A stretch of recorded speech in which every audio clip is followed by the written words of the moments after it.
नमस्कार, मेरे चैनल किडी मोमेंट्स विद नेहा में फिर से आप सबका स्वागत है। आज हम लोग पढ़ेंगे हिंदी व्याकरण का एक पाठ जिसका नाम है संज्ञा। संज्ञा के बारे में वैसे तो हम लोग सभी थोड़ा बहुत जानते हैं, पर इस पाठ को पढ़कर हम लोग पूरी जानकारी प्राप्त करेंगे। संज्ञा को इंग्लिश में नाउन भी कहते हैं। तो संज्ञा कहने से हम सबसे पहले क्या समझते हैं? किसी भी वस्तु, व्यक्ति, स्थान, प्राणी या उनके भावों को जो दर्शाता है उसे हम लोग संज्ञा कहते हैं। आइए पाठ को पढ़कर समझने की कोशिश करते हैं। शहर में सर्कस लगा है। बच्चे अपने माता पिता के साथ सर्कस देखने आए हैं। कुछ लोग टिकट घर पर टिकट खरीद रहे हैं। कुछ कलाकार झूले पर लटक कर करतब दिखा रहे हैं।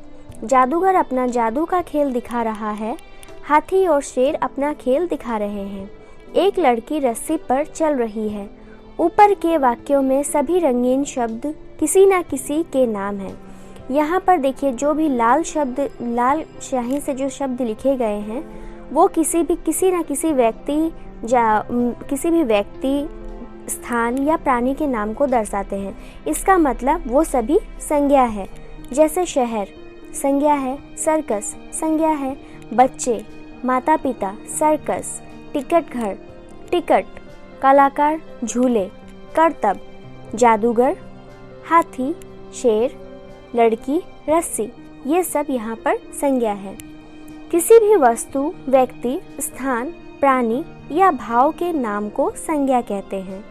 टिकट, झूले, रस्सी वस्तु के नाम है, इसीलिए इन्हें संज्ञा कहते हैं। बच्चे, माता पिता, कलाकार, जादूगर, लड़की, लोग, हाथी, शेर व्यक्ति अर्थात प्राणी के नाम हैं, इसीलिए ये संज्ञा में आते हैं।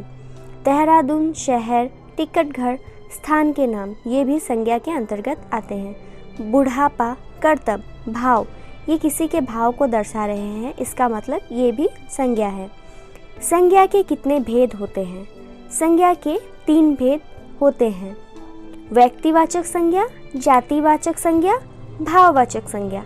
अब हम लोग जानेंगे व्यक्तिवाचक संज्ञा क्या है। व्यक्तिवाचक संज्ञा जिन संज्ञा शब्द से किसी विशेष व्यक्ति, स्थान या वस्तु का बोध हो उसे व्यक्तिवाचक संज्ञा कहते हैं। उदाहरण गंगा, कोलकाता, मदर टेरेसा आदि। ये सभी एक विशेष नदी, विशेष शहर तथा विशेष महिला के लिए प्रयोग किया जाता है। तो जाति कहने से हम लोग व्यक्तिवाचक कहने से हम लोग क्या समझते हैं? किसी भी व्यक्ति, स्थान या वस्तु के नाम को जो दर्शाता है उसे हम लोग व्यक्तिवाचक संज्ञा कहते हैं। इसके बाद आता है जातिवाचक संज्ञा। जातिवाचक संज्ञा जिन संज्ञा शब्द से पूरी जाति का पता चले, जो संज्ञा शब्द हमें पूरी जाति का बोध करवाता है, मतलब पूरी जाति का ज्ञान देता है, उसे हम लोग जातिवाचक संज्ञा कहते हैं। उदाहरण नदी संज्ञा शब्द है, यह कोई भी नदी हो सकती है। इसी प्रकार कमरा, फूल, कुर्सी आदि सभी जातिवाचक संज्ञाएं हैं, क्योंकि ये शब्द पूरे वर्ग या जाति के लिए प्रयोग किया जाते हैं। जैसे कमरा, जितने भी कमरे हैं सबका किसी का अलग अलग तो कुछ नाम होता नहीं है। कमरा कहने से हम लोग को यही समझ में आता है किसी कमरे के बारे में बात हो रही है, उसका मतलब कोई रूम के बारे में बात हो रही है, तो वो पूरे रूम को, पूरे कमरे को दर्शाता है। फूल अनेक होते हैं, लेकिन फूल कहने से फूल जाति का बोध होता है। कुर्सी, इसीलिए ये सभी जातिवाचक संज्ञा कहलाते हैं। भाववाचक संज्ञा। अब जानेंगे भाववाचक संज्ञा क्या होता है। जो संज्ञा शब्द मन के भाव, किसी वस्तु, व्यक्ति, स्थान के गुण, दोष अथवा व्यवस्था के बारे में बतलाते हैं, उन्हें भाववाचक संज्ञा कहते हैं। उदाहरण बचपन, ऊंचाई, हंसी, दया इत्यादि। किसी भी शब्द के भाव या किसी भी वस्तु, व्यक्ति के स्थान के गुण या दोष को जो बताता है, जो दर्शाता है, उसे हम लोग भाववाचक संज्ञा कहते हैं। भाववाचक संज्ञा बनाना। भाववाचक संज्ञाएं संज्ञा, सर्वनाम, विशेषण, तथा क्रिया से बनती है। कुछ भाववाचक संज्ञाएं इस प्रकार है, पढ़कर देखते हैं।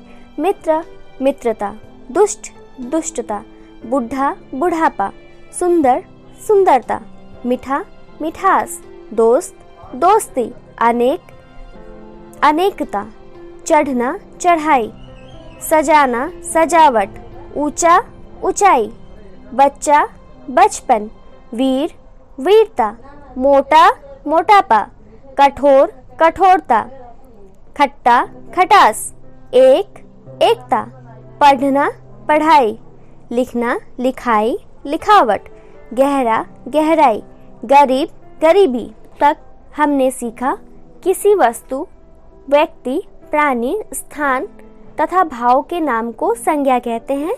संज्ञा के 3 भेद होते हैं, व्यक्तिवाचक संज्ञा, जातिवाचक संज्ञा अर्थात तथा भाववाचक संज्ञा। आज की वीडियो में बस इतना ही। आशा करती हूँ आपको संज्ञा के बारे में पूरी जानकारी मिल गई होगी, और अगर आपको इसको लेकर कुछ भी डाउट हो तो मुझे आप लोग कमेंट बॉक्स में कमेंट करके पूछ सकते हैं। धन्यवाद।